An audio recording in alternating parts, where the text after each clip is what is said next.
Hello there. Welcome to Star Wars Timeline. My name is Ben, and today I'd like to discuss Star Wars movies versus Star Wars television shows.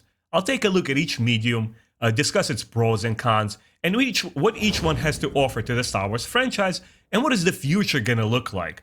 Now, let me begin with broad terms and just discuss the differences between the two. When we go to the movies, obviously we get this epic scale experience, right? You get the fun crowd reaction, you get to experience it with your loved ones, or if you go as a couple with your significant other, you get to see all of the great high production values that you only get with cinema. And it's always fun to go with friends, and experience it together and then discuss afterwards, right? Usually I and my friends will go to dining and we sit down, we discuss the details of the film, what made the most impression and so forth. With television, obviously you get more content, right? It's a longer experience. Some shows are only one season long, but generally they are multi-seasonal and they offer quite a few episodes, so you get a bigger chunk of entertainment. Also, you get a much more diverse and fleshed out cast, obviously because they have more time to develop the plot. And if you're watching, I don't know, Breaking Bad or Sons of Anarchy or Walking Dead, whatever it may be, you tend to stick with a favorite character and, experience their journey as it grows throughout the show. Also, with the TV shows, there's this anticipation. You're waiting for the next episode. You're waiting for the next season. Or the case may be, once again, you're sitting down with a friend or with your significant other, and you just binge watch the entire show, and that's the interesting experience of its own. Now, let's get into the details, and I would like to talk about more Star Wars movies and what that medium really offers us. First, let's talk about the pros. Obviously, as I mentioned before, the theatrical experience. There is nothing quite like it, and honestly, this year and a half, the COVID and being in a pandemic, I've missed it quite a bit.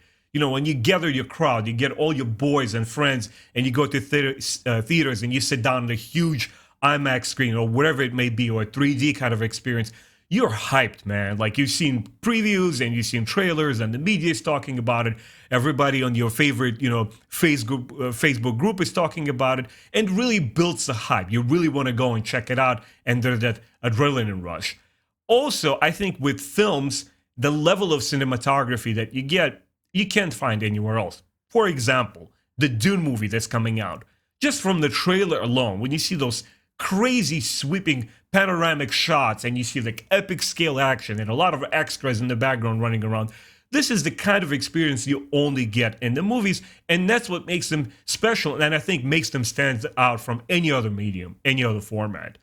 Also, you get very, very elaborate sets and animatronics, creature, and a makeup design. Just looking at the Star Wars sequels, for example, regardless whether you like them or not, you could tell that a lot of craftsmanship and detail went into it. Or look at the Star Wars prequels, right? The Phantom Menace, I don't know how many of you guys know, has the most physical sets to date in any Star Wars movie. So a lot of hard work went into it. And once again, when you look at something like the pod racing Coliseum on Tatooine, or you see the first arrival to the Coruscant, when you see that epic scale, like visuals and stuff, and extras and aliens walking around, this is the stuff you only get in cinema. By comparison, when we look at something like The Mandalorian, you immediately know it's a show. It's obviously a well-produced show. It's obviously using latest technology, but it's not there yet, and I don't think it will ever get to what you see in a 2+ hour epic Star Wars film. Also, there's this epic scale of, even though it's one film, it may be only 3 hours long, the way that the story is presented, the epic score. And once again, sometimes it could be a lot of extras, like one of my favorite old school movies, right? The Stargate. It's just one film. And obviously when the movie came out, none of us knew that we're going to get shows later on. But the movie itself just felt so epic. It was a huge world building and a diverse cast of characters. And when you get travel to this other planet where we find more humans, you want to find out more. And just a lot of story happens in 2 hours. I guess it depends on the craftsmanship of the filmmaker and the script and all of that together. But you can achieve that very, very epic cinematic scale. And also, what I really enjoy about the movies, what I think makes them also very, very special, is hype and anticipation in the build-up. Obviously, it takes longer to produce a movie. So, when it takes 2-3 years, or in the case of the next Star Wars numbered sequels, I don't know if we're going to see them in the next 5 years or 10 years, who knows? It kind of builds the anticipation. We may deny it, I didn't like the sequels, I don't want any more Star Wars. Let me tell you right now, secretly, in the depth of our hearts, we all want new Star Wars. We all want more sequels. We all want more content, right? It's just a matter of time. Sometimes we feel oversaturated. We need to wait a couple of years, but then that hype starts building up all over again. I'm like, oh man, when is episode 10 coming out? What is it going to be about? Are they going to put Rey? Is it going to be all new cast? You start speculating. You start getting excited all over again. Or at least I am. I don't know. Maybe you can drop in the comments below that, I don't know, after episode 4, the original New Hope, you never saw another Star Wars film again. I don't know what your experience is like. Anyway, let's talk about the cons of cinema. And the first, I think, and the biggest problem with movies, and I would like specifically to underscore and highlight Hollywood filmmaking, is very rigid creative environment. And there's a number of reasons for it, right? Number one is all this executive policies going on. We as audience can speculate what happens or why The Force Awakens came out the way it is. Somebody is trying to subvert our expectations, or Kathleen Kennedy has a specific agenda. But the reality is we honestly don't know. And I think this matter is exacerbated by the fact that there's just a lot of elements in this machine, the Hollywood machine. First of all, the script writing process, right? For example, for The Force Awakens, Michael Arndt took a year to write a full script. And then J.J. Abrams and Lawrence Kasdan kind of set that script aside and only had, I believe, 5 or 6 month period to write an entirely new script, which is not nearly enough for a movie of that, production value.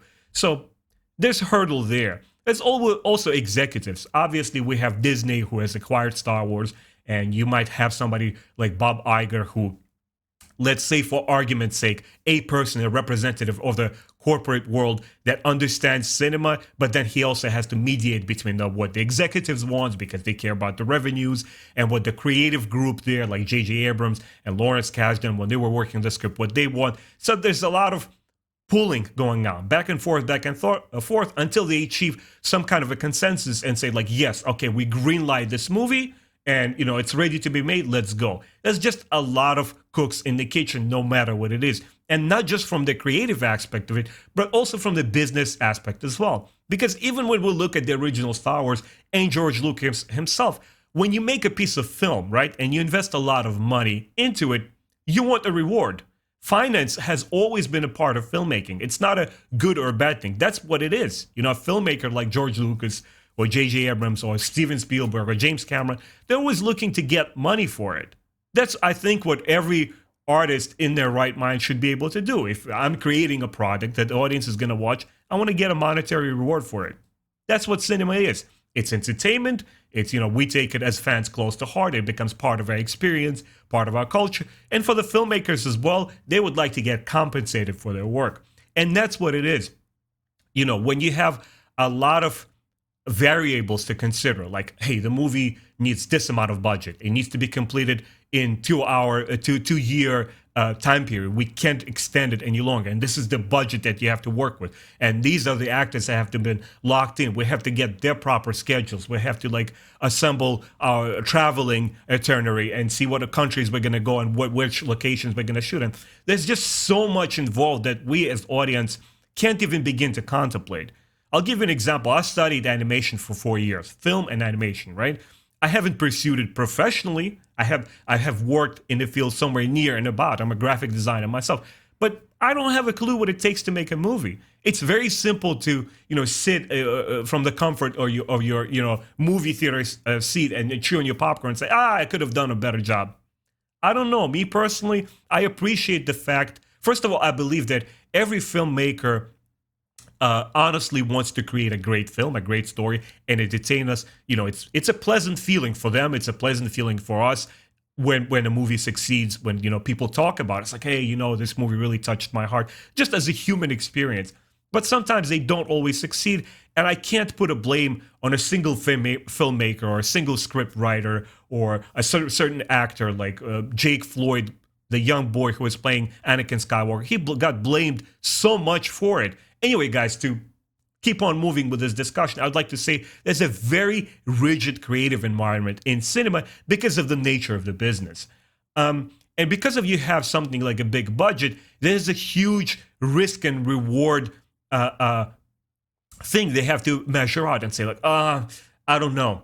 If we're going to invest this much money into this movie, don't we better play it safe and kind of like, create a story or a script that's tried and proven to work, like Marvel, right? When you look at the Marvel movies, they have become a template of themselves. It's either an origin story, replicated number and number again, like Iron Man and then, Black Panther and stuff like this, or something that's just like a war movie or a coming of age story. They all follow a certain template, and we as audience got complacent with it. We got used to it. We're like, oh, okay, a Marvel movie, let me check it out, let me see what it's all about. And they become kind of a little bit stale because of that, because the risk and reward is so huge. I believe that any film studio would rather bet on something that it plays it safe and that they get their compensation for it, rather than being too risky, too daring. Like I always like to bring as an example the Joker movie, right? The latest DC film, which I believe was quite risky. And the reward was unforeseen, and it's something that you can't predict. But for some reason, it took with the audience, and we're like, oh my God, what am I watching? I think most of my friends who saw it, like, it just blew their mind. When I personally saw it, it wasn't at all what I expected the movie to be, in a good way. It was different, it was daring. But again, it's something chancy like this in cinema, I think it's a very rare occasion, and even more rare when the movie is that special and that good. It takes a specific time conditions, it takes a specific filmmaker, and just a cultural environment where it just hits the right notes, and we're like, oh my God, we have a classic on our hands. Now let's talk about Star Wars television shows and also discuss the same way their pros and cons. What I really think is a huge advantage of television shows in general, not just Star Wars, is the serialized experience, right? When, first of all, obviously you get a larger content, and it's cool when the show is serialized, when it's not each and every episode is standalone, like Star Wars Visions, the latest show, which is an anthology of stories. They're not connected. But generally, when you get a show, as we have seen with every Star Wars show, they're serialized, meaning from episode to episode, they're continuing one huge story. And, there's usually a large cast of characters. There's many different events and story arcs that transpire. Usually, sometimes you would have like a 3-episode arc that ties into something larger. And anyway, you get the point. It's a really, really huge amount of entertainment. It's a huge amount of storytelling and content. And I think it really works for television shows. You also get richer story and characters, something akin to reading a full book, right? Because when you're working with a movie, you have 2+ hour, 3. In the very special occasion, you have something like Zack Snyder's JLA, right? The 4-hour cut. We usually don't get movies like that. How much can you tell in 3 hours? Just physically impossible. You try to take your story to, new levels, and you introduce a lot of extras. It could be epic visually, but in order for the characters to grow, in order for the story to mature, and for example, with Star Wars Clone Wars, right? When we sat through 7 seasons of that show, you really feel like, first of all, it's 7 years, right? 6 years, and then we take a number of year break, and then we come back to season 7. It's so many years. Kids literally grew up into adults watching that show. It's a lot of time, and you're so much invested with your favorite character, like Anakin, or could it be Count Dooku or Asajj Ventress. There's just so much interesting cast in there. You live with those characters, and they're just episodically, there so many things happen to them. You see action sequences, you see a dramatic moment, you see a character, in a sweeping war scene. It's a lot of stuff, and it really makes television shows so much more epic and so rich in story. It's something you either get in television or in books. That's why I always preferred reading novels over to television and movies. It's just that sort of experience, that depth, that extra layer that adds to the characters makes it so much more interesting and emotional. You also get an epic scale in television, different from movies. Movies are generally, to me, more epic visually, right? Panoramic shots, great vistas, a lot of extras. As I mentioned just now, television shows are epic in the extent of the story they're telling you. There's a lot of stuff happening and a lot of maturation and growth with the story. Also, with television, there is this anticipation. Not quite the same as with the movies, where you're waiting every 2 or 3 years for the next, sequel or standalone movie to arrive. But you're waiting for the next season. You're waiting for the next episode. I really love what Disney Plus was doing with The Mandalorian. I don't want to sit down and binge watch a 10 or 9 episode show in one sitting. I want to wait for the next week. I don't. I'm 40 years old. I grew up with like traditional Saturday morning cartoons. It's really fun tuning in every week. It's like, oh, my favorite show is on. I want to see it.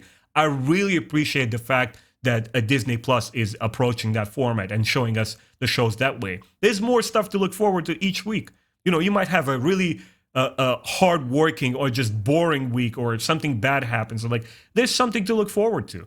Entertainment is not to be undervalued. For a lot of us, it means so much more than just storytelling. People cope with depression. People go through very trying and difficult moments in life, and it's just like one little tiny light at the end of the tunnel. They want to go back and watch their favorite shows. So there's anticipation that kind, and I really enjoy what they started doing within the last couple of years, where they give you these epic trailers. Like, I saw the next trailer for Witcher season 2, which I'm a huge fan of that show. Man, the second season trailer looks awesome. It got me hype. I really want to watch it. And the last thing I'd like to mention, which is perhaps one of the most important pros for television shows, is that they have a lot more adaptability, and they can really listen to fans and say, well, you know what? Maybe we need to tone down with this character. It's not really popular with fans. Maybe we're kind of misfired here with this story element. Let's fix and change it in the next season. Movies don't get the chance to do that, right? You invest 2 years of your life making this film, and when it's out there in the wild and people can go watch it, that's it. There's no retconning. You can't go back and do it. Yes, George Lucas went and he edited, the original movies with the special editions, but those are very minor, small tweaks. You can't go back to a movie. Once again, something like JLA Snyder's Cut is different. It was a very specific conditions there that the original director shot a lot of footage that he wasn't able to put back in the movies, and because of the tragedy, he had to step away and then come back and sort of finish his film. It generally doesn't happen. With television shows, once again, when you look at Walking Dead, right, you have 3 first seasons were really super strong, and then it started going somewhere sideways and becoming shaky in terms of its story, and some characters were dying off. And they were listening to fan reactions, and they kind of like steered the course. I stopped watching it, but I'm hearing from some of my close friends who are pushing on with the show that, like, yeah, later seasons, they kind of like brought it back on track, and maybe it's not as good as the original first season, but it got better. So there's retconning going on, and this is the positive thing, where you can change something and make it better for fans and for everyone, Now let's look at the cons of television. One of the biggest things, and once again, I'm going to bring up The Walking Dead, is that they can run out of steam creatively. You could have a very strong start, like a very strong first episode, but then you're like, where's this going? Or for example, Dexter, right? One of the older shows about this serial killer who has a set of morals, and he only pursues and kills off bad guys, right? First 4 seasons were spectacular. They were really, really good. And then the last season, I'm like, what is this? Where's this show going? It feels like the creators of the show were running out of steam. They weren't as passionate about it and just didn't know how to conclude it. And the conclusion to that show, honestly, was atrocious. And, I don't want to put it in a spot or, name blame people or, be angry at somebody. I love that show. I love all the actors in it, but just the ending didn't deliver. So that's one problem with television shows. Another one is pacing issues. I'm going to bring Mandalorian. I don't care if I get crucified. I say nothing but honest things here on the channel, and I'm not trying to crap on, Mandalorian, saying it's a terrible show. It's not. I enjoyed the show, but I think it had some pacing issues. An example is, which many fans would agree with, is some of the episodes felt like fetch quests. They divert your attention for where the show is going. Like the famous spider episode. Okay, the spiders were cool to look at, and the frog lady swallowing those, having those eggs, and Grogu, the little Yoda, baby Yoda, is swallowing those eggs. The gimmick was kind of cool for the beginning of the episode, but then you just feel the episode is going nowhere. First of all, the ship didn't need to crash land. It crash lands for the sake of having that episode. I'm like, And then you have another great episode, and another episode. I'm like, Where's this going? I really don't get it. Like the first episode where they introduce Fennec Shand, right? And there's this other young, I call it bootleg Han Solo bounty hunter that gets killed off. I felt it was a poor episode. It really didn't go anywhere. It didn't push the narrative forward, and it felt like it deviates from there. It's very uneven. I think Mandalorian, and even in season 2, had that same issue. I hope they kind of fix it in the third one. So that's another problematic thing with the TV shows. And the last one is obviously production hiatus, right? The Clone Wars season 7 is a perfect example. Sometimes you would have a show completely come to a standstill because of unforeseeable reasons. Sometimes, as we had years ago of the writers' strike, where all the television show writers, they said, we're not going to write anymore until you handle, our raises and, really treat us, like hardworking, creatives and give us more salary and blah, blah, blah, all that stuff. Sometimes that could happen to a show. Or God forbid, like in the case of the Gladiator show, which also came out a number of years ago, the lead actor from that show, very sadly, he passed away from cancer. Terrible thing. My father was a huge fan of the Gladiator show. And when that happened, he said, oh man, such a shame. A father of 3 sons. My father was distraught too. He was like, oh man, this really sucks. Really? So what's going to happen with this show? Obviously it's a strategy that happens to the actor, but then you start wondering what also happens to your character. Unfortunately, they were able to find a new replacement actor and they were able to push on with it. But that doesn't happen with all the shows. Sometimes the show just had to go down and, and unfortunately that's what happens to it. Or sometimes you have a great show in your hands and it gets chopped. Remember Firefly years ago? Fantastic show. Just because it didn't generate enough revenue or ratings or viewership or for whatever X amount of reasons, I'm not very knowledgeable. It's been a long, long time ago, but a show gets cut off. And it's such a disappointment when you drop something truly special halfway and it never gets finished. So these are the cons of the television shows. As I mentioned before, each one of them offers pros and cons. But now I would like to present my opinion and which I think works better for Star Wars franchise specifically. And for me, it's going to be television shows, right? I mentioned earlier that I'm a literature reader. I love sci-fi fantasy. I've been always reading. I've been raised with classic literature. My very first book that I read was Treasure Island. And there's this special experience that when you read a book, right, you get sometimes inside of the mind of the character. Or you have a scene that doesn't necessarily push the plot forward, but it's very, very important to either world building or a tone of the scene or atmosphere. It adds these extra layers that you only get with books. And I think the closest thing that can replicate it is television shows and video games. Video games also have that capacity when you have a longer adventure, and hopefully if it's written well, like, another video that I have on this channel, I'm replaying Star Wars of the Old Republic, Knights of the Old Republic, right? And because it's a longer RPG game and you really get to talk to your party members, and as you continue conversations throughout the game, you really get to learn more about them. And, you go to different planets, you learn their history. And even if you stop a random non-player character, right, the NPC, and you talk to them, sometimes you hear something interesting about this world, about this location, or a conflict that is happening. So the video games and TV shows are the perfect outlet, but we're discussing TV shows here, so that's what I'm going to go with.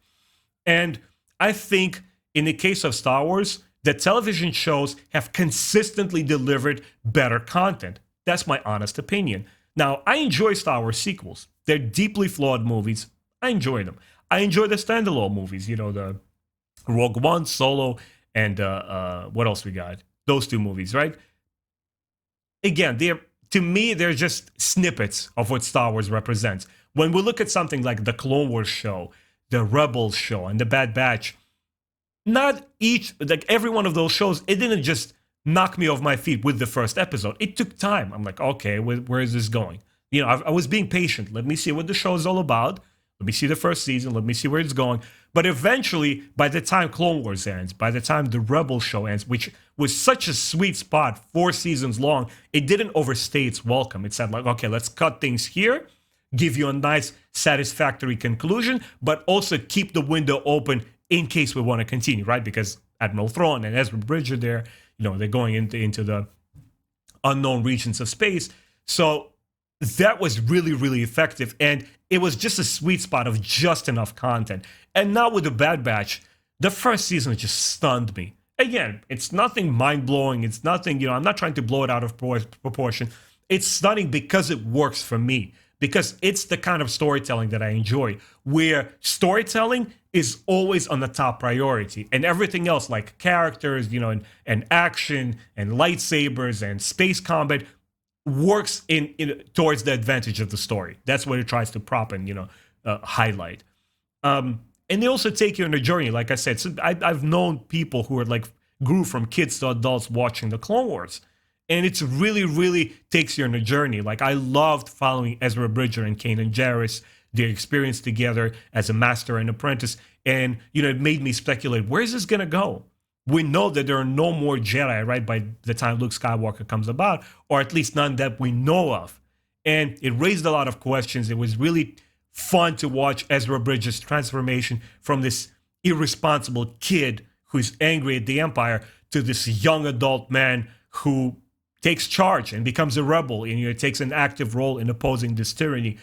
Such a fantastic character, and I think only the shows were able to deliver it. I don't think neither Star Wars prequel trilogy or the sequel trilogy was able to deliver nearly the same amount of satisfactory storytelling as the television shows.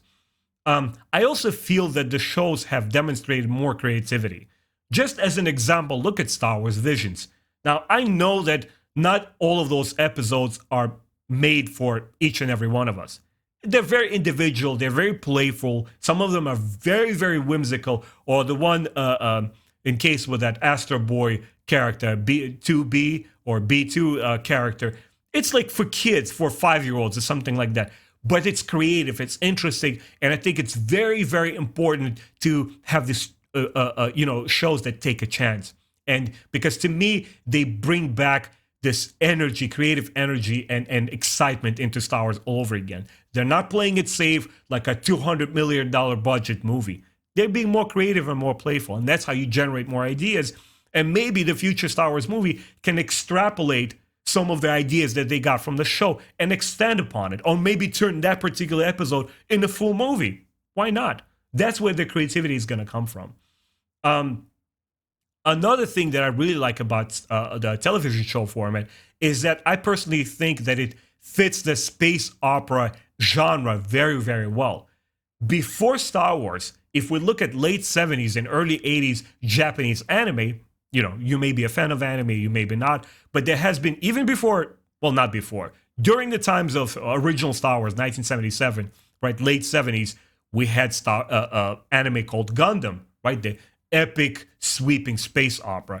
You had something like Captain Harlock and Galaxy Express or Battleship Yamato. All of these epic sweeping space operas, they're all shows. Why? Because in order to tell these grand events, of intergalactic conflicts and all these parties, and you have like a lot of politics, you have a lot of action, you have a wide cast of audience, both on good and bad side. How do you achieve it in a 2-hour movie? You can't. You gotta go for a TV show format. That's what I like the most personally about the TV shows. Now, let me bring this podcast to a conclusion and talk about what I personally think the future is going to be like for Star Wars, right? What can we expect to see? I think that the movies pretty much will be here. They're here to stay. Disney is still going to throw a lot of money into those movies, but they will be more safe. There will be like, let's play it safe. Let's go aim for maximum revenue. Let's create a sort of movie that be a crowd pleaser, or in modern case, something that caters to audience, to fans. Like, we don't want this, we want that. It's something that I appreciated about George Lucas and the prequels, which I'm not even a huge fan of, is that he always took the road that felt right to him. He made the movies that he wanted to make. He never listened or needed anyone's approval.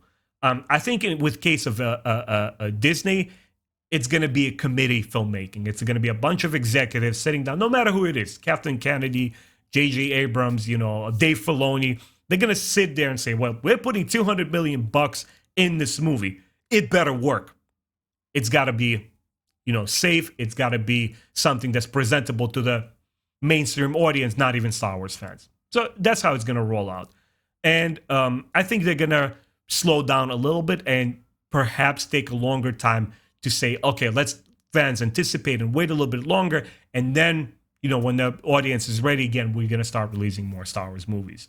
Now, with TV shows, I think Disney Plus and Star Wars televisions is the future of Star Wars, because it's going to be more consistent releases, because all you have to have is D Plus subscription, right? It's not even that expensive, and you're hooked.